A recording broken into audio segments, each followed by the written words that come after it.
ക്ലാസ്സിൽ IT എക്സാമിന് വേണ്ടിയിട്ട് പ്രിപ്പയർ ചെയ്യുന്ന കുട്ടികൾക്ക് ഉള്ളൊരു സംശയമാണ് എങ്ങനെയാണ് കൃത്യമായിട്ട് ടൈം മാനേജ്മെൻറ്റ് ചെയ്യുക എന്നുള്ളത്. അപ്പോൾ ഒരു ടൈം മാനേജ് ചെയ്യാനുള്ള ഒരു രീതിയാണ് ഇവിടെ പറയുന്നത്. പക്ഷേ ഇതാണ് ഏറ്റവും ബെസ്റ്റ് എന്നൊന്നും ഞാൻ പറയില്ല. കുറച്ച് നിങ്ങൾക്ക് യൂസ് ആവുന്ന അല്ലെങ്കിൽ അവർ അവസാനം ഒരു 5 മിനിറ്റ് എക്സ്ട്രാ കിട്ടുന്ന രീതിയിലുള്ള ഒരു ടൈം മാനേജ്മെൻ്റ് ആണ്. നിങ്ങൾക്ക് നിങ്ങളുടേതായ രീതിയിൽ നിങ്ങൾ എത്രത്തോളം പഠിച്ചിട്ടുണ്ട്, എത്ര വേഗത്തിൽ നിങ്ങൾക്ക് ചെയ്യാൻ പറ്റും എന്നതിനനുസരിച്ച് ഇതിൽ അങ്ങോട്ടും ഇങ്ങോട്ടും ചേഞ്ചസ് വരുത്താം. ചേഞ്ചസ് വരാൻ ചാൻസ് ഉണ്ട്. എങ്കിലും മോശമില്ലാത്ത ഒരു ടൈം മാനേജ്മെൻ്റ് ആണ് ഇവിടെ പറഞ്ഞു തരാൻ വേണ്ടിയിട്ട് പോകുന്നത്. ആദ്യം നമുക്ക് ഫസ്റ്റ് നിങ്ങൾ സോഫ്റ്റ്വെയർ ഓപ്പൺ ചെയ്യുന്ന സമയത്ത് തന്നെ തിയറി സെക്ഷനാണ് ഉണ്ടാവുക. തിയറി സെക്ഷനകത്ത് 2 ഭാഗങ്ങളുണ്ട് അല്ലേ. ഒന്നാമത്തെ എന്ന് പറയുന്നത് മൾട്ടിപ്പിൾ ചോയ്സസും രണ്ടാമത്തേത് വെരി ഷോർട്ട് ആൻസേഴ്സുമാണ്.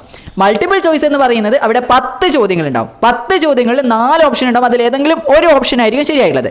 അങ്ങനെ 10 ചോദ്യങ്ങൾ നിങ്ങൾ ചെയ്യണമല്ലോ. അവിടെ ഓരോ ചോദ്യങ്ങൾ നിങ്ങൾ ചെയ്യുന്നതിനനുസരിച്ചും നിങ്ങൾക്ക് അര സ്കോറാണ്. നിങ്ങൾ ശരിയാക്കി കഴിഞ്ഞാൽ അര സ്കോറാണ് കിട്ടുക.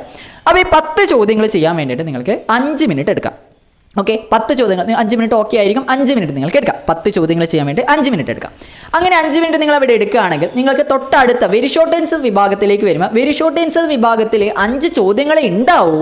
പക്ഷേ ഓരോ ചോദ്യത്തിനും 5 ഓപ്ഷൻസ് ഉണ്ടാവും. അതിൽ 2 ഓപ്ഷൻസ് ശരിയായിട്ടുണ്ടാവുമെന്ന് നിങ്ങൾക്കറിയാം. അതായത് അവിടെ നിങ്ങൾക്ക് ഓരോ ചോദ്യങ്ങൾ നിങ്ങൾ കറക്റ്റ് ആക്കുകയാണെങ്കിൽ ഒരു സ്കോർ വീതമാണ്. ഇനി ആ 2 ഓപ്ഷൻസ് ഉണ്ടാവും ശരിയായത്. അതിൽ ഒന്ന് മാത്രമാണ് നിങ്ങൾ ടിക്ക് ചെയ്തതെങ്കിൽ ശരിയെങ്കിൽ 0.5 അര സ്കോറാണ് കിട്ടുക. അതായത് രണ്ടാമത്തെ വെരി ഷോർട്ട് ആൻസർ വിഭാഗത്തിൽ 5 ചോദ്യങ്ങളാണെങ്കിലും അവിടെ നിങ്ങൾക്ക് വേണമെങ്കിൽ 10 മിനിറ്റ് എടുക്കാം. സോഫ്റ്റ്വെയറിൽ ഇതിൽ 10 മിനിറ്റ് എടുക്കണം എന്നൊന്നും പറയൂല. അവിടെ 1 മണിക്കൂറാണ് സോഫ്റ്റ്വെയറിൽ തിയറി ആയാലും പ്രാക്ടിക്കലായാലും എല്ലാം ചെയ്ത് തീർക്കാൻ നിങ്ങൾക്ക് 1 മണിക്കൂറാണ് ടൈം ഉണ്ടാവുക. അപ്പോൾ അവിടെ എന്ത് ചെയ്യുക, നിങ്ങൾക്ക് വേണമെങ്കിൽ ഒരു 10 മിനിറ്റ് എടുക്കാം. അങ്ങനെയാണെങ്കിൽ പറഞ്ഞു വരുന്നത് തിയറി സെക്ഷനിൽ നിങ്ങൾക്ക് ഒരു 15 മിനിറ്റ്, നേരത്തെ 5 ഇവിടെയുള്ള 10 കൂട്ടി തിയറി സെക്ഷൻ കംപ്ലീറ്റ് ആയിട്ട് 15 മിനിറ്റ് നിങ്ങൾ എടുത്തു എന്ന് വിചാരിക്കാം. അത് വേഗം 15 മിനിറ്റിന് മുമ്പായിട്ട് തീർന്നിട്ടുണ്ടെങ്കിൽ നിങ്ങൾക്ക് എന്ത് ചെയ്യാൻ പറ്റും, അപ്പോൾ തന്നെ പ്രാക്ടിക്കൽ സ്റ്റാർട്ട് ചെയ്യാം. ഒരു 15 മിനിറ്റ് നിങ്ങൾ എടുത്തു എന്ന് വിചാരിക്കാം. 15 മിനിറ്റ് എടുത്തിട്ടാണ് നിങ്ങളത് കംപ്ലീറ്റ് ചെയ്യുന്നതെങ്കിൽ നിങ്ങൾ നേരെ പ്രാക്ടിക്കലിലേക്ക് പോകുന്നു. പ്രാക്ടിക്കലിൽ 4 ഗ്രൂപ്പായിട്ടാണ് ചോദ്യം ഉണ്ടാവുക. അതായത് 4 ചോദ്യങ്ങളാണ് നിങ്ങൾ ചെയ്യേണ്ടത്. അതിൽ ഓരോ ചോദ്യങ്ങൾക്കും കൃത്യമായിട്ട് പ്രാക്ടിക്കൽ ചെയ്യാൻ നിങ്ങൾ 10 മിനിറ്റ് വീതം എടുക്കാം. 10 മിനിറ്റ് എന്ന് വെച്ച് വേഗം ചെയ്ത് കഴിഞ്ഞിട്ട് അപ്പം തന്നെ അടുത്തേക്ക് കിടക്കാം. ഇനി അഥവാ ചില സമയത്ത് നിങ്ങൾക്ക് ഒരു 11-12 മിനിറ്റ് ഒക്കെ വേണ്ടി വന്നേക്കാം. അതിനനുസരിച്ച് നിങ്ങൾ അഡ്ജസ്റ്റ് ചെയ്യാൻ റെഡി ആവണം. അങ്ങോട്ടും ഇങ്ങോട്ടും ടൈം മാനേജ് ചെയ്യാൻ നിങ്ങൾ റെഡി ആവണം. നിങ്ങളവിടെ 10 മിനിറ്റ് എടുത്തു എന്ന് വിചാരിക്കാം. ഗ്രൂപ്പ് 1-നും 10 മിനിറ്റ്, ഗ്രൂപ്പ് 2-നും 10 മിനിറ്റ്, ഗ്രൂപ്പ് 3-ക്ക് 10 മിനിറ്റ്, ഗ്രൂപ്പ് 4-നും 10 മിനിറ്റ്. അങ്ങനെ 10 മിനിറ്റ് വീതം എടുത്താൽ നിങ്ങളൊന്ന് നോക്കി, നമുക്ക് 1 മണിക്കൂറാണ് ടൈം. അവസാനം ഒരു 5 മിനിറ്റ് നിങ്ങൾക്ക് എക്സ്ട്രാ കിട്ടുന്നുണ്ട്.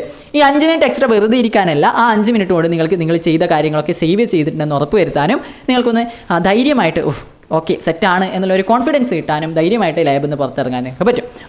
ഇതൊരു ചെറിയൊരു ടൈം മാനേജ്മെൻറ്റ് രീതിയാണ് നിങ്ങൾക്ക് പറഞ്ഞത്. ഇത് തന്നെ കറക്റ്റായിട്ട് ഫോളോ ചെയ്യണമെന്നല്ല, ഇതിനനുസരിച്ച് നിങ്ങൾ എത്രത്തോളം സ്പീഡിൽ ചെയ്യും എന്നുള്ള കാര്യങ്ങൾക്കനുസരിച്ച് നിങ്ങൾക്ക് അങ്ങോട്ടും ഇങ്ങോട്ടും ചെറിയ ചേഞ്ചസ് വരുത്താം. പിന്നെ ഒരു എക്സ്ട്രാ ആയിട്ടുള്ള ഒരു കാര്യം എന്ന് പറയുന്നത്, നിങ്ങൾക്ക് 4ാമത്തെ ഗ്രൂപ്പിലേക്ക് എത്തുന്ന സമയത്ത് 4ാമത്തെ ഗ്രൂപ്പിലുള്ള 2 ചോയ്സിൽ വരുന്ന ചോദ്യങ്ങൾ റോബോട്ടിക്സിൻ്റെ ചാപ്റ്ററിൽ നിന്ന് വരുന്ന ചോദ്യങ്ങളാണ്. അവിടെ നിങ്ങൾക്ക് ഒരു 5 മിനിറ്റ് എക്സ്ട്രാ കിട്ടുന്നുണ്ട്. അത് നമ്മുടെ ഈ ഒരു എക്സാമിൻ്റെ 1 മണിക്കൂറിൽ വരുന്ന ടൈമല്ല, ഒരു 5 മിനിറ്റ് എക്സ്ട്രാ പ്രിപ്പറേഷൻ ടൈമാണ്. പ്രിപ്പറേഷൻ ടൈം എന്ന് പറഞ്ഞു കഴിഞ്ഞാൽ നിങ്ങൾക്ക് ഈ റോബോട്ടിക് കിറ്റിൻ്റെ അകത്ത് നിന്ന് ആവശ്യമായുള്ള കമ്പണൻസ്, ആവശ്യമായുള്ള ഘടകങ്ങൾ എടുത്തു വെക്കാൻ കിട്ടുന്ന ഒരു ടൈമാണ് ഈ പ്രിപ്പറേഷൻ ടൈം എന്ന് പറയുന്നത്. അത് 5 മിനിറ്റാണ്, അത് എക്സ്ട്രാ ടൈമാണ്. അത് നല്ല രീതിയിൽ യൂസ് ചെയ്യുക. പ്രത്യേകിച്ച് അവിടെ യൂസ് ചെയ്യേണ്ടത് എന്താണെന്ന് വെച്ച് കഴിഞ്ഞാൽ, റോബോട്ടിക് കിറ്റിൻ്റെ അകത്ത് നിന്ന് ജമ്പർ വയർ എടുക്കാനായിരിക്കും ചിലപ്പോൾ നിങ്ങൾക്ക് കുറച്ച് ടൈം വേണ്ടി വരും. വേറെ ഒന്നുമല്ല, ജമ്പർ വയർ ഇവിടെ മെയിൽ ടു മെയിൽ ഉണ്ട്, ഫീമെയിൽ ടു ഫീമെയിൽ ഉണ്ട്, മെയിൽ ടു ഫീമെയിലും ഉണ്ട്. അപ്പോൾ ഇതിൽ ഏതെടുക്കണം എന്നുള്ളത് കൃത്യമായിട്ട് നിങ്ങൾ തന്നെ തീരുമാനിക്കണം. കാരണം നിങ്ങളുടെ ഡയഗ്രത്തിൽ ഉണ്ടാവും. ഡയഗ്രത്തിൽ അങ്ങനെ മെയിൽ ടു ഫീമെയിൽ എടുക്കുക എന്നൊന്നുമല്ല, ചിത്രം കാണുമ്പോൾ നിങ്ങൾക്ക് മനസ്സിലാവണം. ആ ഒരു സ്ലോട്ടും പിന്നും കാര്യങ്ങളും നോക്കിയിട്ട് എന്താണ് എനിക്ക് വേണ്ട ജമ്പർ വയർ എന്നുള്ളത് നിങ്ങൾ ഉറപ്പ് വരുത്തുക. എന്നിട്ട് ആ ജമ്പർ വയർ എടുക്കുക. 5 മിനിറ്റ് എന്തായാലും നിങ്ങൾക്ക് ആവശ്യത്തിന് ഉണ്ടാവുമെന്നാണ് വിചാരിക്കുന്നത്. ആ ഒരു 5 മിനിറ്റിനുള്ളിൽ നിങ്ങൾ ഈ സാധനങ്ങൾക്ക് എടുത്ത് വെച്ച് കഴിഞ്ഞാൽ ശ്രദ്ധിക്കേണ്ട കാര്യം, ആ ഒരു ടൈമിൽ നിങ്ങൾക്ക് ഈ ഒരു സർക്യൂട്ട് റെഡിയാക്കാനോ അല്ലെങ്കിൽ കോഡിങ് സ്റ്റാർട്ട് ചെയ്യാനോ ഒന്നും പറ്റില്ല. ആ ഒരു എക്സ്ട്രാ ടൈം എന്ന് പറയുന്നത് നിങ്ങൾക്ക് സാധനങ്ങൾ എടുത്ത് വെക്കുക എന്നുള്ള കാര്യം മാത്രമാണ്. പ്രിപ്പറേഷൻ ടൈം മാത്രമാണ്. ആ ഒരു പ്രിപ്പറേഷൻ ടൈം നിങ്ങൾ എടുത്ത് വെച്ച് കഴിഞ്ഞാൽ നിങ്ങൾ ഈ 5 മിനിറ്റ് കഴിയുന്നവരെ കാത്തുക്കേണ്ട ആവശ്യമൊന്നുമില്ല. നിങ്ങൾ എടുത്ത് വെച്ചിട്ടുണ്ടെങ്കിൽ നിങ്ങൾക്കത് സ്കിപ്പ് ചെയ്യാം. ഒരു 2 മിനിറ്റ് കൊണ്ട് നിങ്ങൾ എടുത്ത് വെച്ചിട്ടുണ്ടെങ്കിൽ നിങ്ങൾക്കത് സ്കിപ്പ് ചെയ്യാം. അല്ലെങ്കിൽ 1 മിനിറ്റ് കൊണ്ട് എടുത്ത് വെച്ചെങ്കിൽ സ്കിപ്പ് ചെയ്യാം. സ്കിപ്പ് ചെയ്ത് കഴിഞ്ഞാൽ നിങ്ങളുടെ എക്സാമിൻ്റെ ടൈം വീണ്ടും എവിടെ വെച്ചായിരുന്നോ സ്റ്റോപ്പ് ആയത് അത് വീണ്ടും സ്റ്റാർട്ട് ചെയ്യാം. ആ സമയം നിങ്ങൾക്ക് എന്ത് ചെയ്യാം, സർക്യൂട്ട് റെഡിയാക്കാം. ലാപ്ടോപ്പുമായിട്ട് കണക്ട് ചെയ്തിട്ട് കോഡും കാര്യങ്ങളൊക്കെ ചെയ്തിട്ട് ആവശ്യമുള്ള കാര്യങ്ങളൊക്കെ ചെയ്ത് സേവ് ചെയ്ത് വെക്കാൻ വേണ്ടിയിട്ട് പറ്റുന്നതാണ്.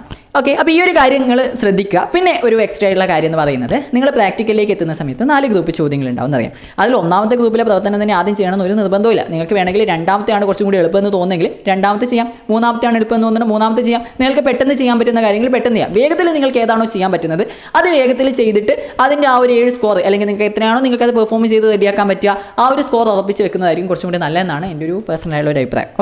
അപ്പോൾ എന്തായാലും നിങ്ങൾ എന്ത് ചെയ്യുക, നന്നായിട്ട് പഠിക്കുക, വേഗത്തിൽ പ്രവർത്തനങ്ങൾ ചെയ്യാൻ വേണ്ടിയിട്ട് നോക്കുക. എന്ന് വെച്ച് തെറ്റിക്കരുത്, കൃത്യമായിട്ട് എല്ലാ കാര്യങ്ങളും ചെയ്യാൻ വേണ്ടിയിട്ട് നോക്കുക. അപ്പോൾ മറ്റൊരു IT വീഡിയോ ആയിട്ട് കാണാം. All the best.